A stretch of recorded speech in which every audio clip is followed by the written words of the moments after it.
أعوذ بالله من الشيطان الرجيم. بسم الله الرحمن الرحيم.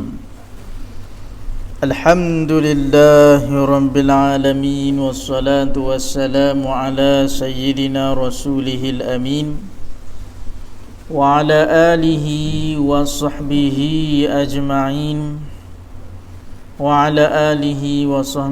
أجمعين سبحانك لا علم لنا إلا ما علمتنا إنك أنت العليم الحكيم ولا حول ولا قوة إلا بالله العلي العظيم. أما بعد.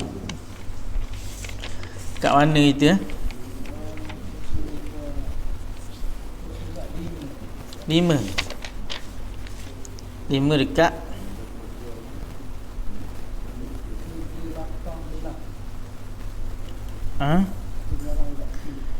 ke-18 kaunuhu sami'an.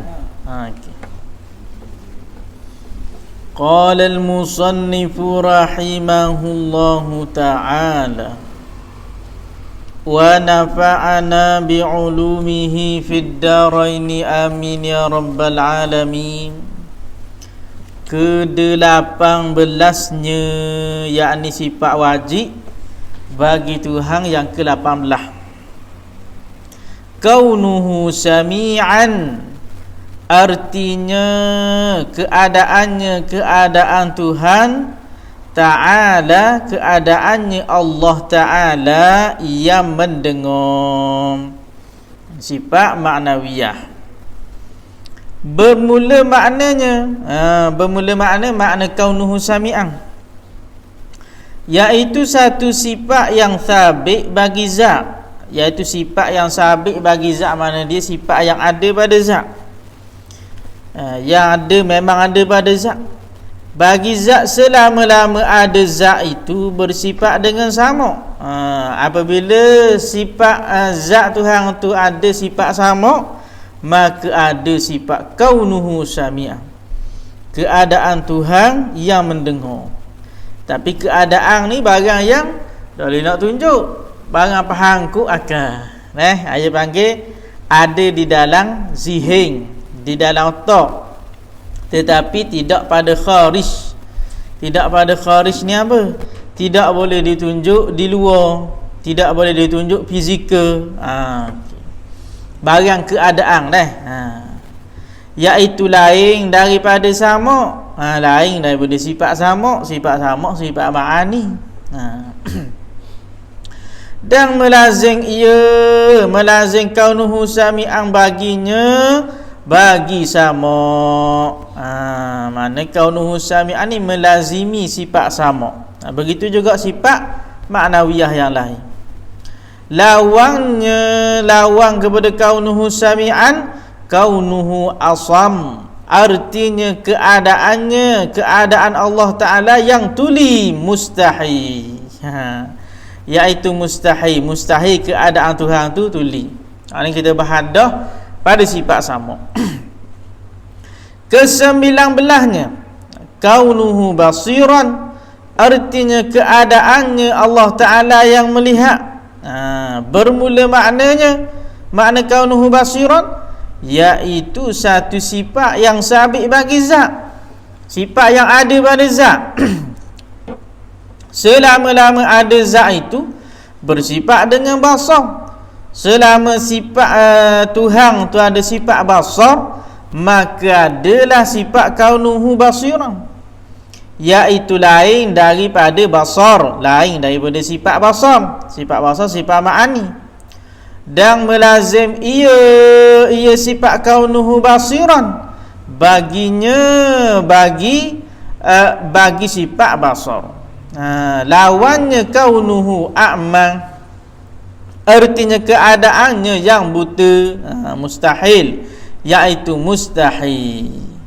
Ke-20-nya yang terakhir, sifat yang terakhir, kaunuhu mutakalliman, artinya keadaan Allah Ta'ala yang berkata-kata.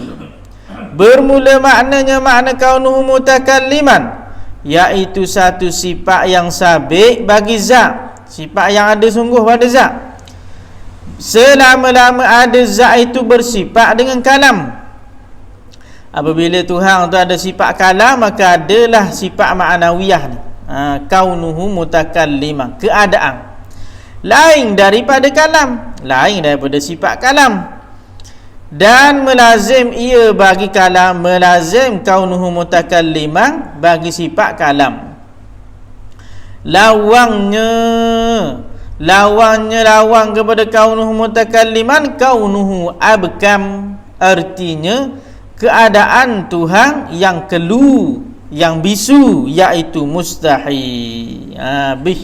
Sifat ma'nawiyah start daripada kaunuhu qadiran. Imam Abu Hasan Al-Asy'ari kata, dan itu kaul yang rajih, mengatakan kaul rajih, kaul kuatlah, bahawa sifat ni 13. Abu Mansur Al-Maturidi dan beberapa ulama lagi mengatakan bahawa sifat ni ada 20. Kerana khilaf pada sifat ma'nawiyah. Sifat ma'nawiyah, keadaan. Tapi bukanlah makna Imam Abu Hasan Al-Asy'ari ni menafikan keadaan Tuhan ni kuat benda dah. Dia mengatakan hak tu padang dah ada dalam sifat ma'ani. Tu perbahasan tu kita orang awam tak tahu pun tak apa, kalau pening pun tak apa bab tu dah.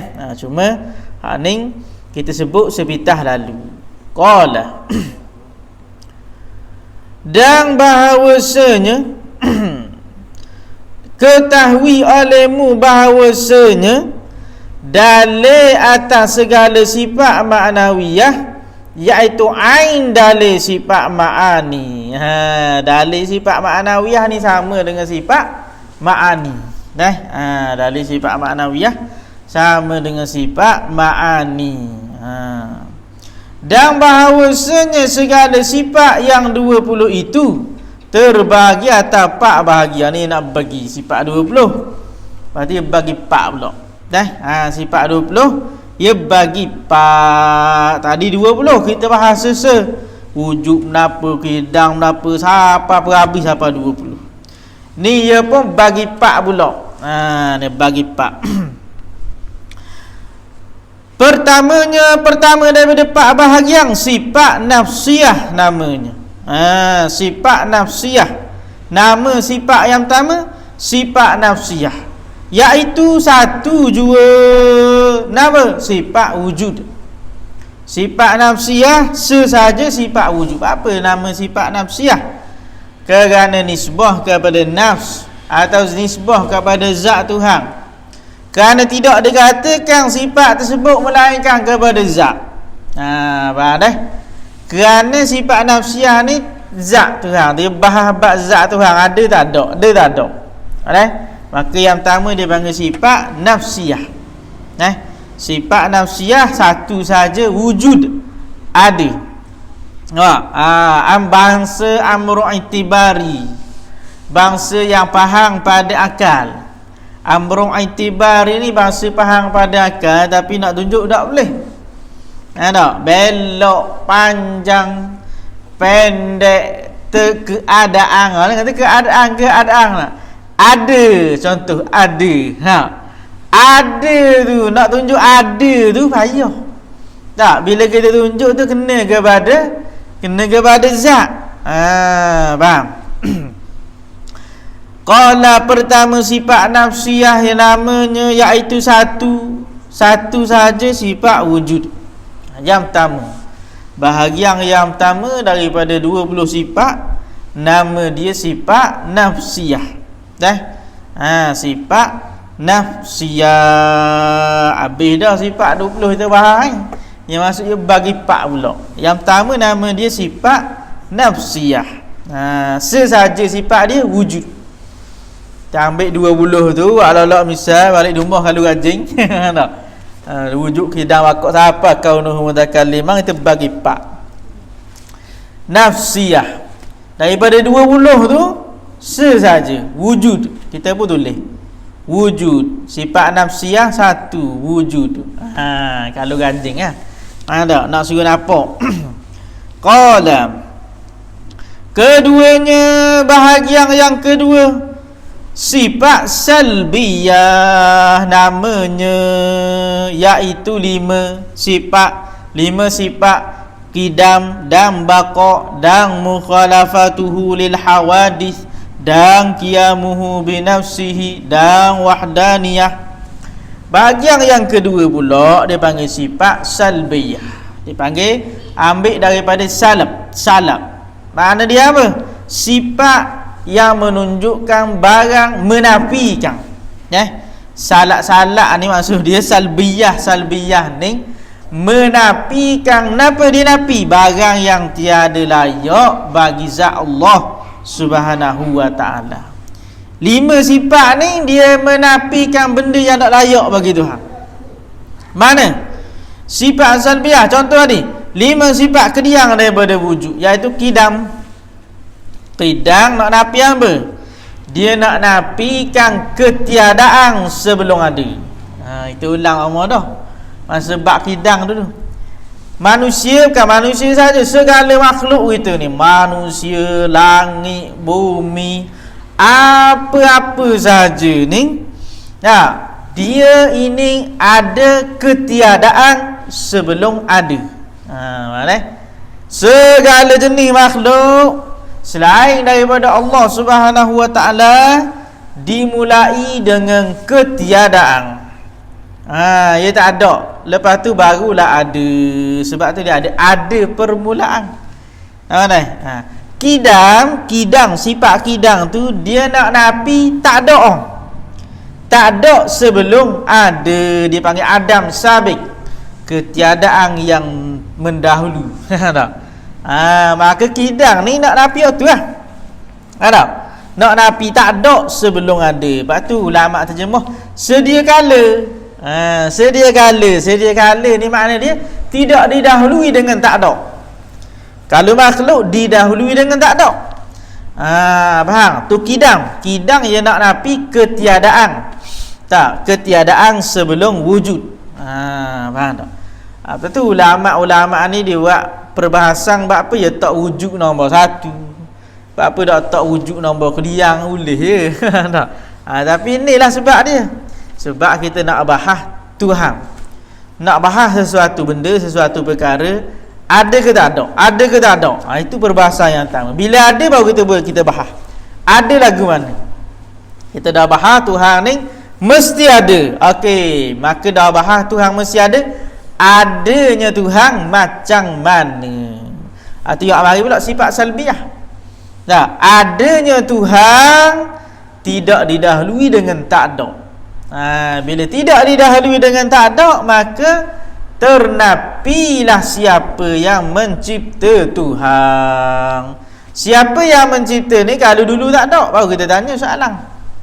Dulu tak ada, dah ada. Tu biar soalan siapa buat?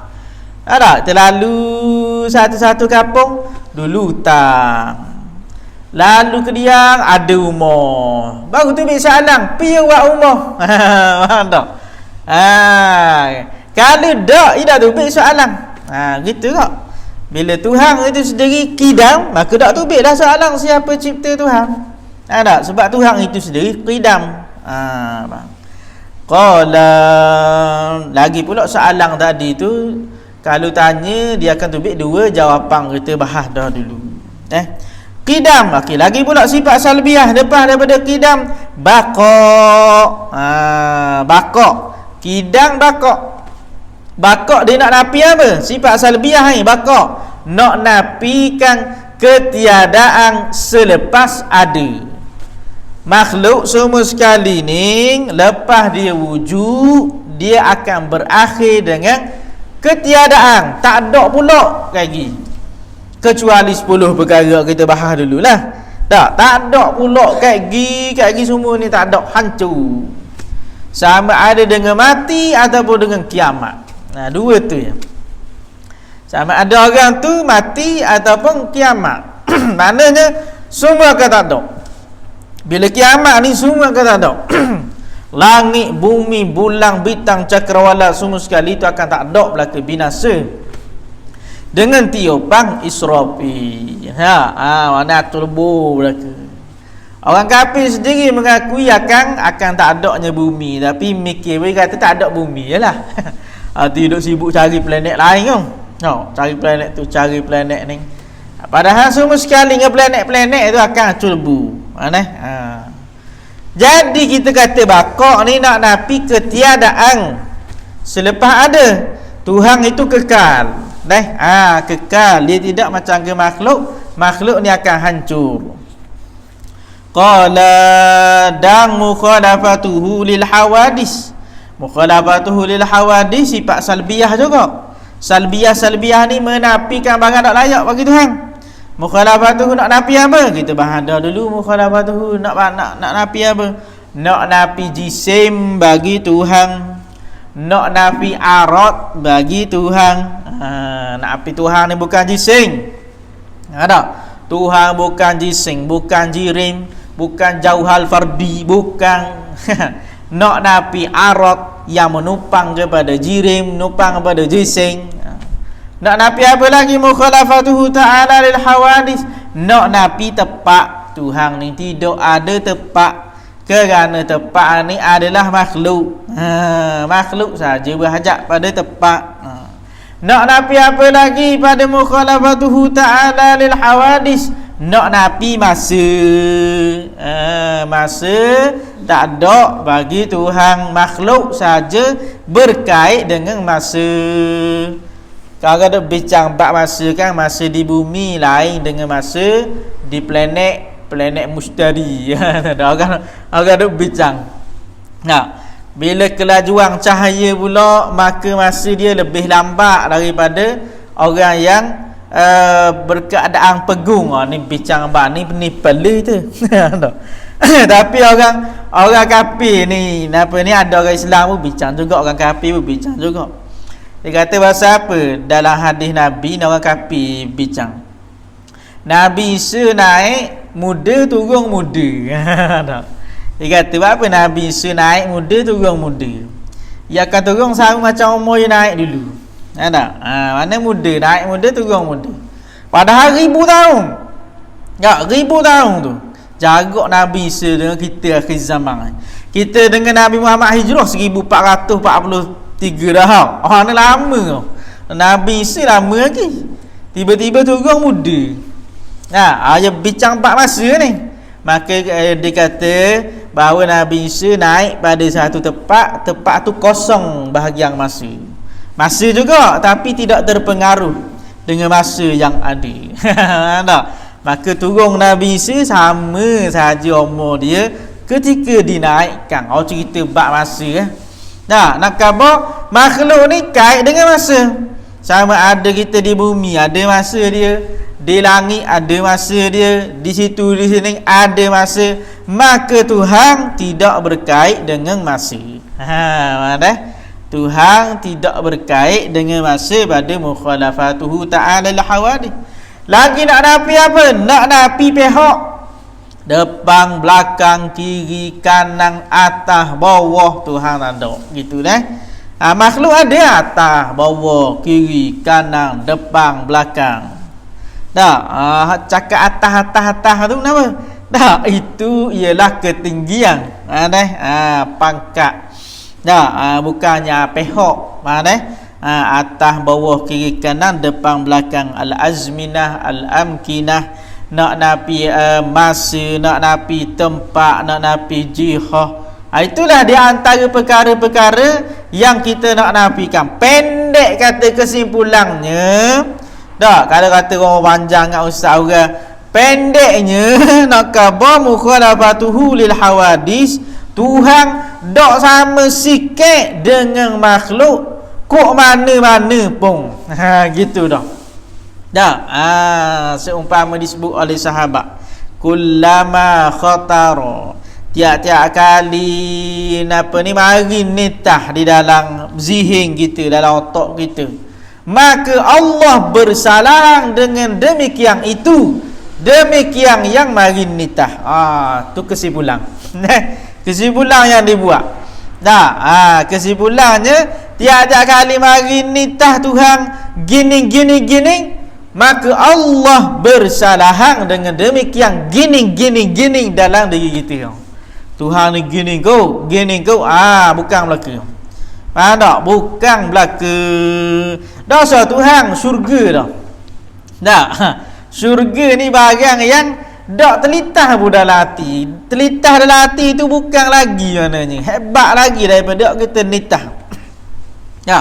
Mala ainun ra'at wala udhunun sami'at wala khatar ala qalbi bashar. Tu syurga baru, syurga makhluk. Faham tak?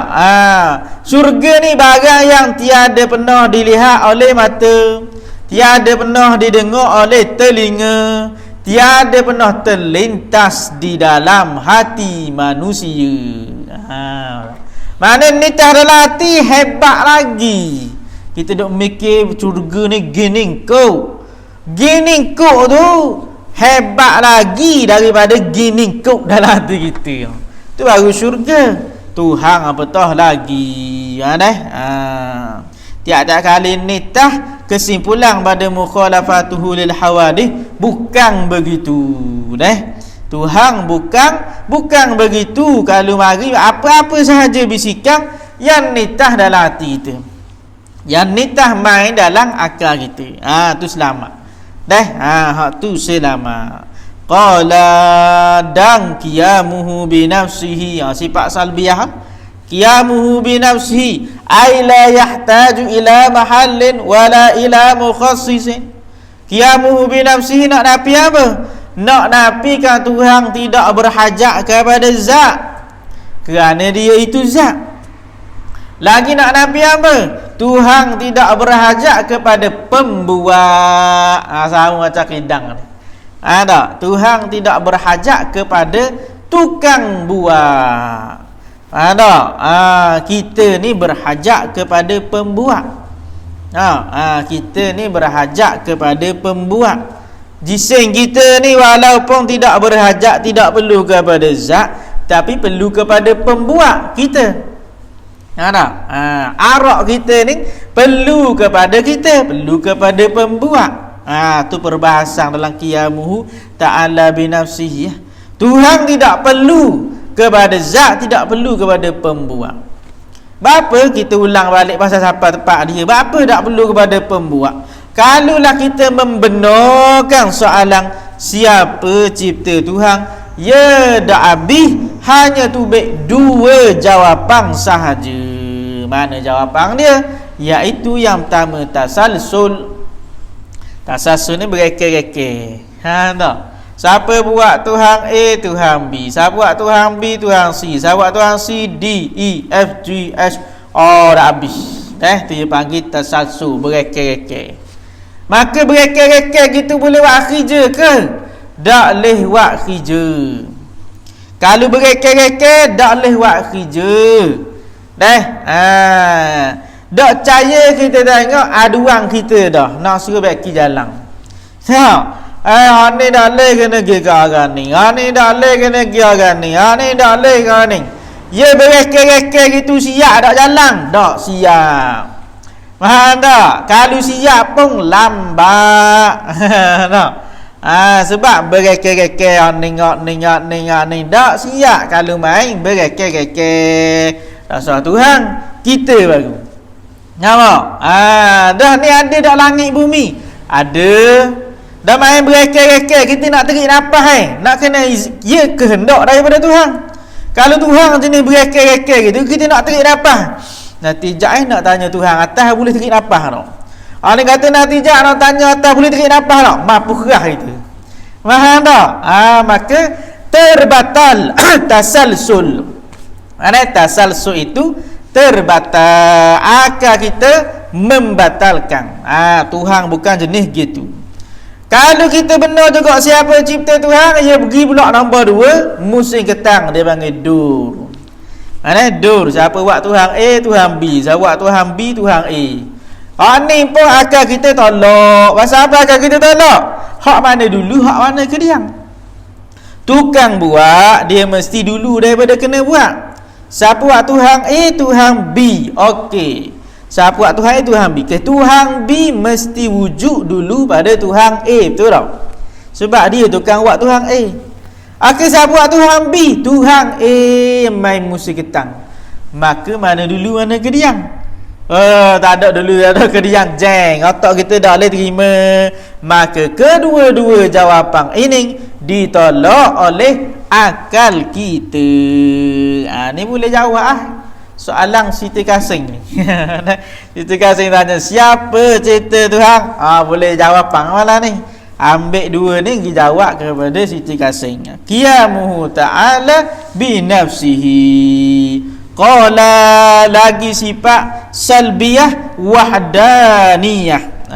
Wahdaniyah itu sifat salbiyah.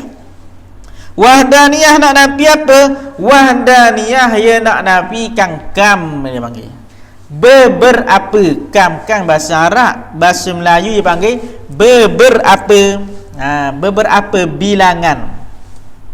Kam muttasil. Beberapa bilangan yang bersambung-sambung dipanggil kam muttasil.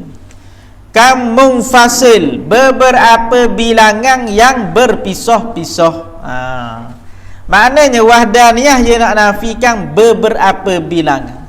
Beberapa bilangan pada zat.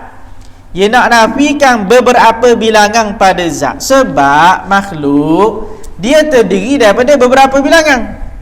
Kita terdiri daripada apa? Terdiri daripada sel. Daripada sel gabung jadilah kepala, gabung jadi tangan, jadi macam komplit. Tak? Kita punya ciptaan ni Allah Taala buat kita ni kompleks sangat. Tak? Ada saluran itu, ada ni, ada tempat lalu darah apa semua. Tu dia panggil beberapa bilangan yang bersambung-sambung membentuk satu objek, nama dia manusia. Kita buat surah ni beberapa bilangan yang bersambung-sambung. Tiang, dinding, papang, paku, sambung membentuk satu objek, nama dia surau. Maka wahdaniyah nak menafikan kam muttasil pada zat. Beberapa sambung membentuk satu zat Tuhan, bukan. Setiap makhluk ia memang sambung-sambung gitu, tapi Tuhan bukan begitu. Tak nafikan apa lagi wahdaniyah? Beberapa bilangan yang munfasil. Munfasil ni ada satu, seorang, dua orang, tiga orang, empat orang. Satu Tuhan, dua Tuhan, tiga Tuhan, empat Tuhan. Nak nafikan juga hak tu. Nak nafi apa lagi? Kam muttasil pada sifat, kam munfasil pada sifat. Kam muttasil beberapa bilangan yang membentuk satu sifat. Kederak. Tak? Contoh kederak kita terhasil daripada apa? Makanan diproses. Proses tak jadi tenaga. Tu dia membentuk bilangan tak? Proses jadilah tenaga. Tak? Maka sifat Tuhan begitu ke? Bukan. Nak nafikan juga ada dua kudrah. Ada kudrah hak lain pula daripada kudrah Tuhan, nak nafi belaka tu. Contoh tu kudrah tu. Sifat-sifat Tuhan lain pun begitu juga ni. Dan nak nafikan kamu pasti pada af'al, pada perbuatan. Ada perbuatan lain sama macam perbuatan Tuhan. Itu dalam perbahasan sifat salbiyah yang nama dia wahdaniyah. Kita dah bahas panjang dah pada sifat dia. Ni cuma kita ulang saja. Qala ketiganya. Tadi bagi pak, sifat yang ketiga.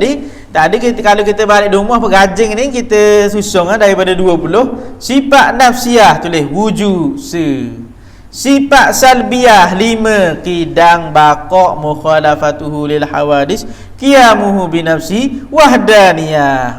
Nombor 2 duduk kolong nombor 2. Mari pula yang ketiganya, kolom yang ketiga sifat ma'ani namanya.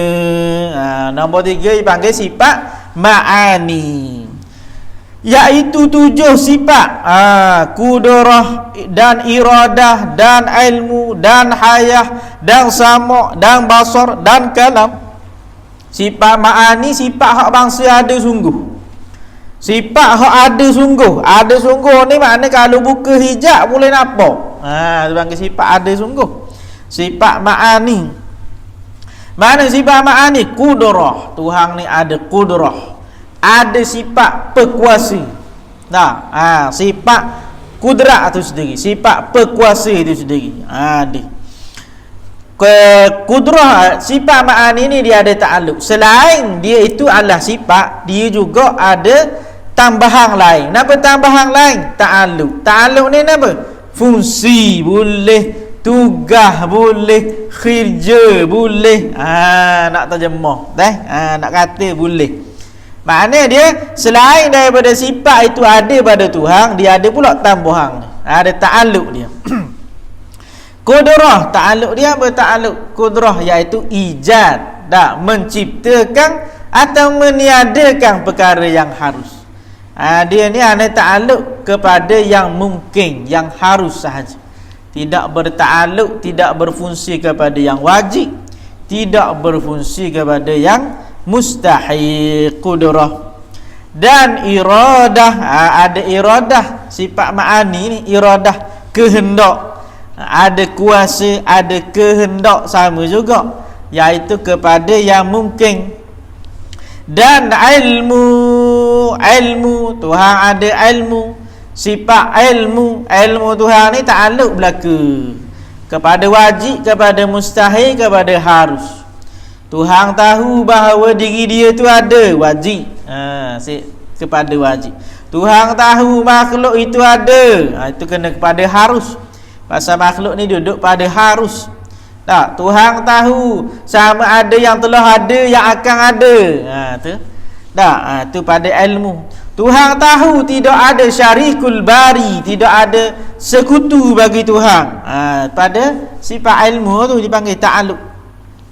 Dan hayah, hayah tak ada ta'alluq. Sifat hayah ni sifat hidup, dia tidak ada ta'alluq. Tapi dia itu mensahkan sifat ma'ani hak lain.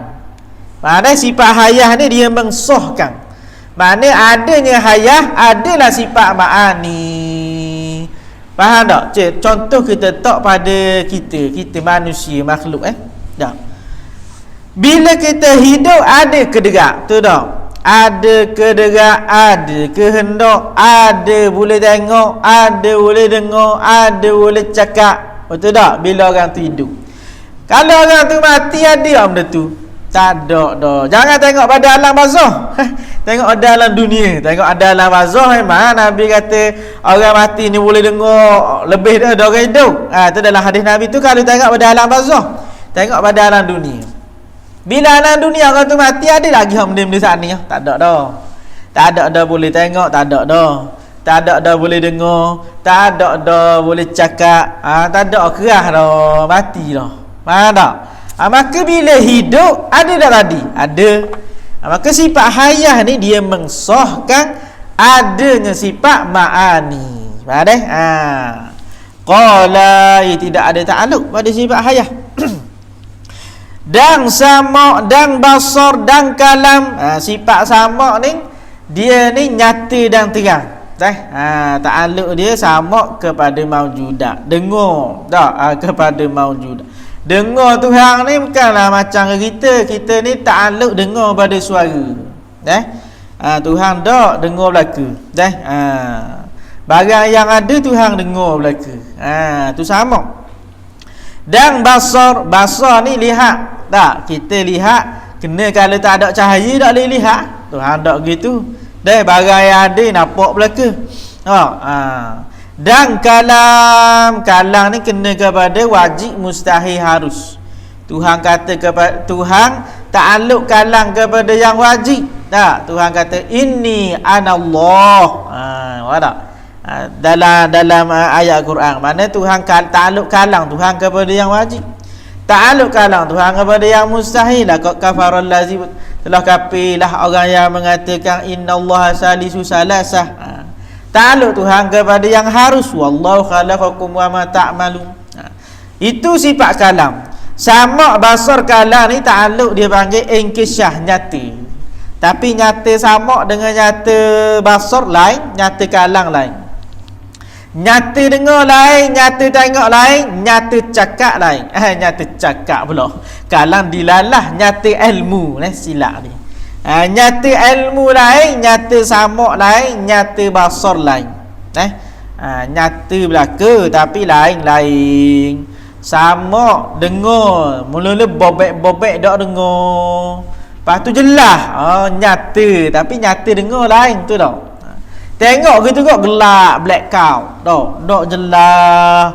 Pas nyala api. Oh, nyata. Tapi nyata tengok dengan nyata dengar lain. Betul tak? Nyata juga.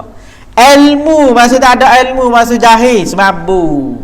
Bila ada ilmu baru jelas, nyata juga. Tapi nyata ilmu lain, nyata samak lain, nyata basar lain. Kalam dia panggil dilalah. Menunjuk. Keempatnya habis sifat ma'ani. Keempatnya sifat maknawiyah. Namanya maknawiyah ni dia panggil hal ataupun amru i'tibar, boleh juga. Hal ni makna barang yang ada pada otak tak, tetapi tidak boleh ditunjuk pada kharij, pada fizikal. Pada luar ni nak tunjuk tak boleh. Itu panggil hal, keadaan. Nak tunjuk keadaan macam mana? Tak boleh nak tunjuk keadaan. Faham tak? Contoh kita kata keadaan kipas berpusing. Cuba tunjuk keadaan kipas berpusing. Kita faham lah gitu tu kipas pusing. Nak tunjuk keadaan tu tak boleh. Tapi faham tak? Faham. Itu panggil hal. Itu sifat maknawiyah. Faham tapi nak tunjuk tak boleh. Keempatnya sifat maknawiyah namanya, iaitu 7 sifat pula.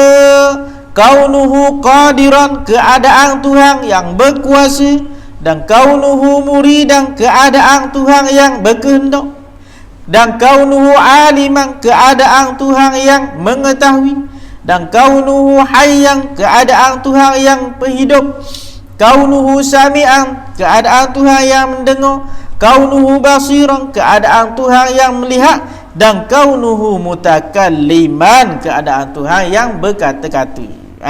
Tu sifat maknawiyah. Boleh susunglah. Alai rumah buat kertas boleh susung ada sifat bagi kepada pak nafsiyah, salbiyah, ma'ani maknawiyah.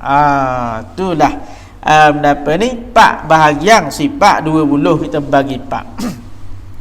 Maka maknanya nak khabar makna sifat suti dia.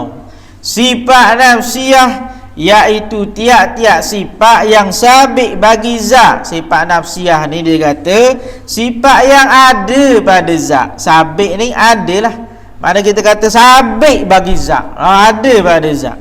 Selama-lama maujud zat, Tuhan tu ada. Padahal tiada dikeranakan dengan satu kerana. Padahal tiada dikeranakan dengan satu kerana ni, ia nak membezakan dengan sifat maknawiyah. Perkataan ataupun kenyataan ataupun ayat ni, padahal tiada dikeranakan dengan satu kerana, ni dia nak membezakan dengan sifat maknawiyah.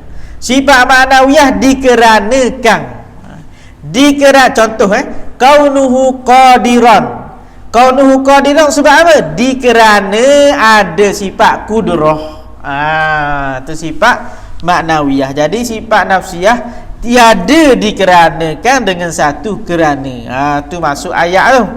Kalau baca seorang barangkali kalau tak tahu, kalau tak raja dengar pening. Tak kenapa pula tiada dikeranakan dengan satu kerana. Dia nak beza dengan sifat maknawiyah.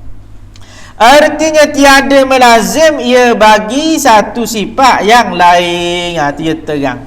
Tiada melazim bagi satu sifat yang lain, sebab melazim bagi sifat yang lain itu sifat maknawiyah. Dan makna sifat salbiyah iaitu tiap-tiap sifat yang maknanya itu menafikan barang yang tiada patut bagi zat dan bagi segala sifat. Salbiyah ni nak nafi barang yang tak layak bagi Tuhan, tak patut bagi Tuhan. Seperti qidam, maknanya you bagi misal contoh, itu menafikan awal dan permulaan bagi zat Allah Ta'ala dan bagi segala sifatnya. Contoh sifat qidam, dia kata sifat salbiyah. Sifat qidam nak nafikan awal, nak nafikan permulaan bagi zat Allah Ta'ala dan bagi segala sifatnya. Dan bakok menafikan akhir dan berkesudahan bagi keduanya. Mana nak nafikan ke bakok, nak nafi akhir, nak nafi kesudahan.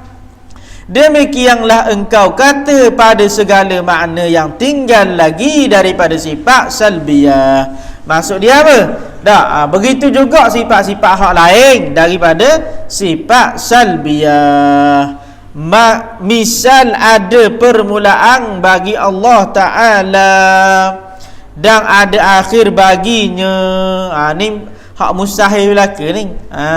Hak lawang. Maksud dia apa? Nak nafi ada permulaan bagi Allah, nak nafi ada akhir bagi Allah, nak nafi bersamaan bagi segala yang baru, nak nafi Tuhan ni sama dengan makhluk dan berkehendak kepada zat ni qiyamuhu ta'ala bi nafsihi, nak nafi kepada fa'il, kepada fa'il pembuat yang menjadi ia akan dia, menjadi pembuat itu akan Allah Ta'ala, itu nak nafi itu. Dan ada yang menduai pada zatnya dan pada segala sifatnya dan pada segala perbuatannya. Ni wahdaniyah. Wahdaniyah nak nafi ada mendua ataupun ada berbilang-bilang. Berbilang-bilang kita bahas dah tadi.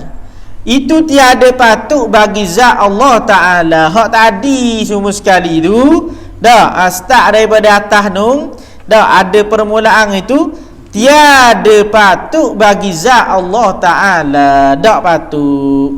Dan bagi segala sifatnya, tak patut bagi zat Tuhan, tak patut bagi sifat Tuhan. Kerana membawa membawa tadi tu kepada baharu. Maksud dia, kalulah kita kata Tuhan tadi tu dengan perkara hak mustahil tadi tu, automatik benda tu bukan Tuhan, automatik itu adalah makhluk.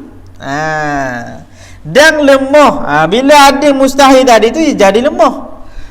Dan kekurangan.